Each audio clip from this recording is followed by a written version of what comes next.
En revenant de votre supermarché, vous êtes peut-être de plus en plus attentif à votre ticket de caisse. La plupart des prix augmentent, d'où cette question, est-ce vraiment à chaque fois justifié ?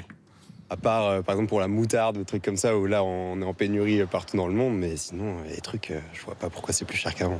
On met tout sur le dos de l'Ukraine, voilà. Et à un moment donné, je pense que voilà, ils en rajoutent un peu. Vérifions avec 3 produits. D'abord, les pâtes, en hausse de 17% sur un an. Pendant cette période, le prix de la tonne de blé dur a doublé. Et selon cette experte, c'est loin d'être la seule raison.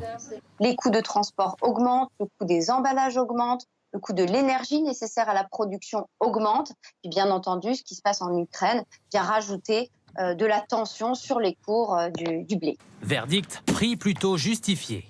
Mais qu'en est-il du café qui augmente de 13% et n'a pourtant rien à voir avec la guerre en Ukraine ?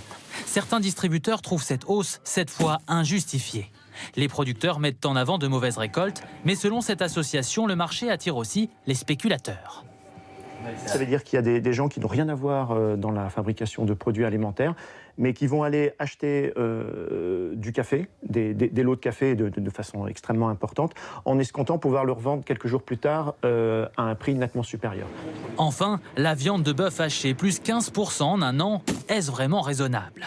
Prix des engrais et des carburants en hausse, alimentation animale plus coûteuse, le secteur se défend. 70% du coût de production vient de l'alimentation animale, qui pour l'essentiel vient des tourteaux de soja et de l'autre alimentation qui viennent d'Ukraine.